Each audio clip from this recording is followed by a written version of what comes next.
I knew my best friend and girlfriend were cheating, so I ruined their wedding. I never thought I'd end up in a situation that sounded straight out of some cheap drama. Honestly, my life always felt pretty ordinary. I had a girlfriend I'd been with for over 3 years, and a best friend I'd known since middle school. Together, the three of us looked like some uncheckable little unit. People used to say things like, "Wow, you guys are the perfect trio. You're lucky to have that kind of bond." And I, being the naive, love-struck idiot I was, believed it. Her name was Emily. She was one of those girls who just lit up a room the second she walked in. Blonde hair, wide smile, confidence radiating from her every move. She knew exactly how to make people laugh, how to make them feel comfortable around her. I was proud that she'd chosen me out of everyone else who probably wanted her attention. And then there was my best friend, Mark. We'd known each other since we were kids. We grew up playing basketball on cracked driveways, sneaking snacks into movie theaters, pulling each other out of stupid trouble. He was the kind of friend I trusted with everything, the one I thought of as my brother. The three of us together, we looked flawless from the outside. We went to parties, road trips, even had lazy nights just binge-watching Netflix. Sometimes I even joked that Mark spent as much time with me and Emily as I did with her. Emily would just laugh and roll her eyes. "He's like family, stop being jealous." And I wasn't jealous. I thought it was great that my girlfriend got along with my best friend so well. To me, it was a blessing, not a threat. But then things started to shift. Somewhere around year 3 of my relationship with Emily, I noticed small changes. She became distant. Excuses piled up. "I'm tired. I've got so much work. I just want some time alone." I told myself this was normal. Relationships go through phases, right? Not everything could be sunshine and butterflies forever. One night, she bailed on dinner plans last minute. I texted Mark, "Hey man, wanna hang out since Emily's busy?" His reply came too quickly. Sorry bro. I've got stuff going on tonight too." It struck me as odd. Mark never turned down hanging out, but I brushed it off. I didn't want to become that paranoid boyfriend who overthinks everything. But everything changed that one night. Emily had fallen asleep next to me. Her phone buzzed, lighting up the screen. Normally, I never snooped. I trusted her. But when I saw the name glowing on the lock screen, my stomach dropped. Mark. At first, I told myself it was nothing, just a text from a friend. But the preview message read, "I miss you. When can we finally be together without hiding?" My blood went cold. I froze, staring at that one sentence, feeling my entire world shatter. For a long moment, I sat there in the dark, heart pounding so hard I thought it would wake her. I should have stopped. I should have turned away. But my hands betrayed me. I opened the messages, and that was it. That was the night everything fell apart. The thread was full of love confessions, stolen kisses, their plans to sneak around when I wasn't around. They talked about how hard it was to hide it from me. My best friend, my girlfriend, the two people I trusted most. I remember sitting there, my chest hollow, feeling like I'd just been stabbed but somehow couldn't bleed. I wanted to wake her up and scream. I wanted to call Mark and demand answers. But instead, something colder settled into me. I realized I didn't just want to confront them. I didn't want an ugly fight or some messy breakup story. I wanted revenge. That night, I made a decision. I wouldn't say a word. I'd play dumb. I'd smile, laugh, and act like nothing had changed. And I'd wait. I'd wait for the perfect moment to hit back, so hard that they'd never forget what they'd done to me. After that night, everything felt different, though I didn't let it show. Emily still curled up beside me, kissed me good morning, and texted me "I love you" during the day. Mark still slapped me on the back, joked about stupid stuff, and acted like nothing was out of the ordinary. On the surface, our lives looked normal, but I knew. And every time I looked at them, my stomach twisted with rage. The hardest part wasn't pretending to love Emily, it was pretending I still trusted Mark. Every time I saw him, I pictured those texts, his words about being together without hiding. I thought of all the nights I'd invited him over, all the times he sat in my house, ate food I cooked, laughed with me, and behind my back, he was stealing the one thing he knew mattered most to me. But I couldn't let my anger slip. I had to play my part. So I doubled down on the role of clueless boyfriend. I brought Emily flowers, took her on dates, acted like the perfect partner. I didn't give her a single reason to think I suspected anything. In fact, I think she started feeling guilty, because sometimes she'd overcompensate, hugging me tighter, whispering, "You're so good to me." I wanted to laugh in her face. With Mark, I acted the same way. I'd call him up for beers, play video games, even ask him for relationship advice. That was the sickest part. I actually asked him one night, "Hey, do you think Emily still loves me the same way?" And he looked me in the eye, without flinching, and said, Of course, man. She's crazy about you. I wanted to smash his face right there. But instead, I smiled, clinked my bottle against his, and thought, you'll pay for this. The plan forms. At first, I didn't know what kind of revenge I wanted. Exposing them? Beating Mark up? Breaking up with Emily in some humiliating way. None of it felt big enough. But then, one night, Emily casually mentioned, "Oh, by the way, Sarah's getting married next spring. It's going to be such a beautiful wedding." And something clicked in my brain. A wedding. That was it. That was the stage I needed. Over the next few months, I watched as Emily and Mark's little affair continued in secret. They thought they were being clever, sneaking around, deleting text, making excuses. What they didn't know was that I was collecting evidence. Screenshots of messages, photos of them together, voice recordings when I accidentally left my phone recording while I stepped out. Piece by piece, I built my case like a prosecutor preparing for trial. I wasn't going to just confront them, I was going to ruin them. The engagement, it finally happened 6 months later. Emily sat me down at dinner one night, her face glowing with excitement. "So, Mark proposed." My fork froze halfway to my mouth. She was smiling, almost nervously, like she wasn't sure how I'd react. Inside, I wanted to scream. Of course he did. You've been cheating with him for a year. But on the outside, I forced a stunned smile. Wow, that's big news. She bit her lip, searching my face. Are you mad? Why would I be mad? You deserve to be happy. That was the moment I knew my role had paid off. She genuinely believed I was clueless. A week later, Mark called me. "Hey man, I know this might be weird, but would you be my best man?" I almost dropped the phone. The audacity of this guy, my best friend, asking me to stand at his side while he married the woman he stole from me. But I said yes, without hesitation. Of course, bro, wouldn't miss it for the world. Because in truth, I want it.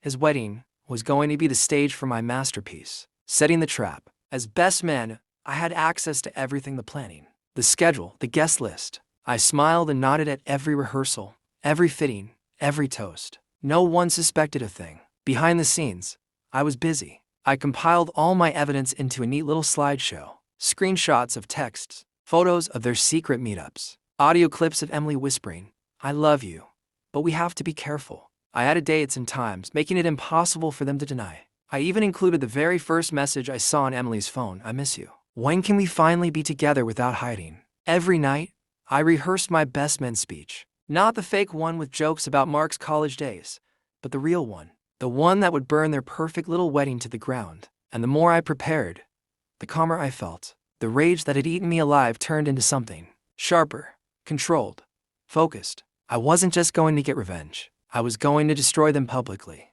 The day finally arrived. The sun was shining, as if mocking me. The birds chirping happily while my mind was a storm of scheming thoughts. Emily looked stunning in her dress, the kind of beauty that made everyone turn their heads. Mark looked proud, smug even, completely oblivious to the storm that I had quietly brewed behind the scenes. Guests were chatting, taking pictures, smiling for Instagram. I, as the best man, was supposed to be cheerful, cracking jokes, giving reassurances. And I was smiling, nodding, complimenting the flower arrangements, pretending everything was perfect. The closer it got to the ceremony, the more I had to steady myself. I kept reminding myself, patience. Timing is everything. If I struck too soon, it would lose impact. Too late, and I'd miss my window. Before the ceremony, I did my duties like a good best man, helping Mark adjust his tie, making sure the groomsmen were lined up correctly. All the while, I was feeling the tension coil inside me like a spring ready to snap. Emily came up to me,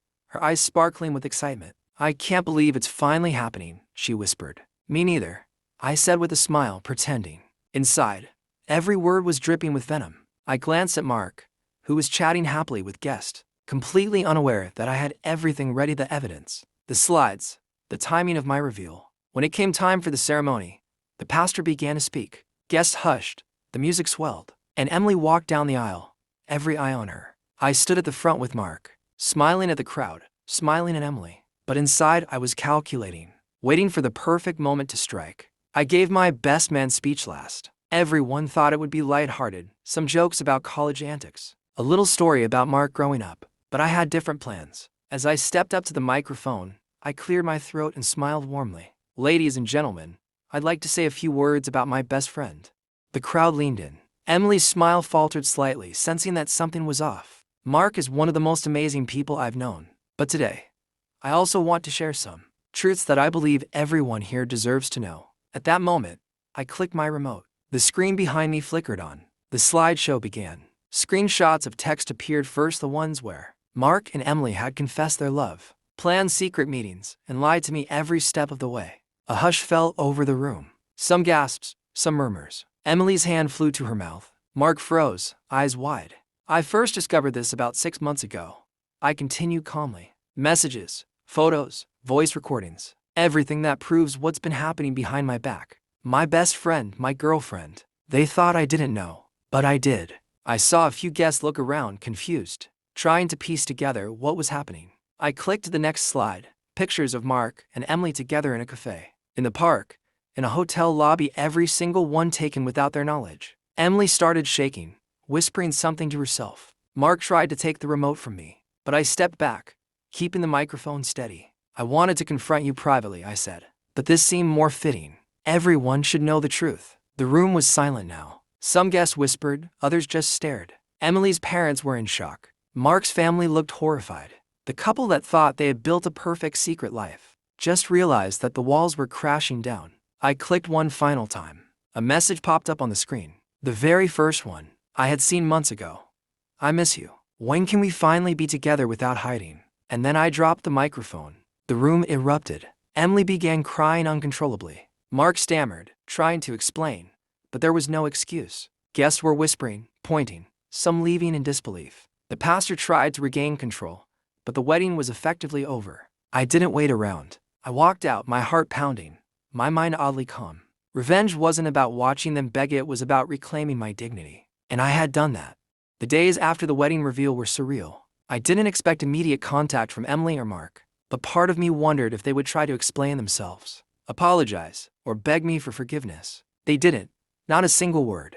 News of what had happened spread quickly. Guests who had witnessed the collapse of their wedding called me, texted me, and even posted about it on social media. Some expressed sympathy, others outrage. Many couldn't believe what had happened. The perfect couple facade shattered in an instant. Emily's friends stopped talking to me, assuming I was cruel. Some of Mark's colleagues reached out to check if I was okay. I ignored most messages. I didn't need validation. The point of my actions wasn't to gain sympathy, it was to reclaim my sense of justice. Mark tried to contact me a week later. His message was short and awkward. Look, I messed up. Can we talk? I read it once and deleted it. No words could undo what he'd done, and no apology could erase the betrayal. Emily, of course, reached out too, but only indirectly through mutual friends, trying to gauge my reaction. I didn't respond. Every time I thought about her, I remembered the text, the lies, the smiles she gave me while hiding a secret life. I had loved her. I had trusted her, and she had destroyed that trust, rebuilding my life. With Emily and Mark effectively removed from my life, I started focusing on myself. I took more time for my hobbies, hung out with friends I hadn't seen in months, and threw myself into work. The weirdest part, I felt a sense of relief. I didn't realize how much their betrayal had weighed on me until it was gone. The rage had transformed into something sharper: control, clarity, and a sense of empowerment. I even began to laugh again, small moments at first, then larger ones. I started to notice people in a new light. I dated casually, but cautiously. I wasn't looking for revenge anymore. I was looking for happiness that wasn't built on deceit. Public reaction. Reddit users were fascinated when I shared my story online. The thread blew up within hours. Comments ranged from "you're a legend" to "wow, savage." Some questioned if I'd gone too far, but I knew in my heart that my revenge had been precise, controlled, and justified. I reread my posts dozens of times, remembering the fear, anger, and satisfaction I felt. There was a strange beauty in it, the cold, calculated justice that left everyone stunned. Mark and Emily. A few months later, I heard through the grapevine that Mark had lost several close friends who had attended the wedding. Emily moved back to her parents' house. Neither had much support, and their reputations were tarnished in our community. I didn't revel in their misery. I simply felt peace. I had been wronged, and I had taken back control of my story. The people who matter, the ones who saw the truth, respected my choices. I still think about them sometimes, but now without pain or anger. The memories are reminders of lessons learned: trust wisely, love fully, and never let anyone take your dignity away. Moving forward, life goes on. I met new people, forged new friendships, and built stronger bonds than ever before. The betrayal that once seemed like the end of the world became the catalyst for growth. And whenever I feel the sting of past wounds, I remember that day at the wedding, the moment I reclaimed my power. The moment I stood tall, while those who betrayed me fell. Because in the end, revenge wasn't just about hurting them. It was about proving to myself that I was stronger than their lies, stronger than their deceit, and finally free from the weight of their betrayal. Writing this story on Reddit was cathartic. I shared not just the events, but the emotions, the shock, the heartbreak, the strategic patience, and ultimately, the sense of empowerment. The responses were overwhelming. People praised the cleverness, empathized with my pain, and even debated the ethics of my actions. That discussion reminded me of one simple truth. My story resonated because it was real, authentic, a reflection of what betrayal feels like and what it means to reclaim yourself. Now, months later, I look back without anger. The rage that once consumed me has transformed into clarity. I learned to spot red flags, to prioritize my own boundaries, and to act decisively when trust is broken. Most importantly, I learned that my worth is not defined by the loyalty of others, but by my integrity and how I carry myself through adversity. Every so often, I think of that wedding day, the moment I stood tall while the people who had hurt me faced the truth. That moment wasn't about humiliation, it was about reclaiming my life, my dignity, and my peace of mind. I've grown stronger, I've grown wiser, and while scars remain, they are marks of survival, not shame. Betrayal taught me lessons I could never have learned any other way, and I carry those lessons into every friendship, every relationship, and every decision I make now. Life moves forward, new people enter it, new experiences shape it, and the past fades into memory. I no longer dwell on Emily or Mark. They are part of my history, a cautionary tale I now share with others. But I carry with me the sense of self I reclaimed, the clarity I earned, and the knowledge that even in the deepest hurt, you can find strength, strategy, and justice. And in the quiet moments, when I reflect on how far I've come, I can finally smile, not out of revenge, but out of survival, out of freedom, out of knowing that no one, no betrayal, can take away the power I now hold over my own life.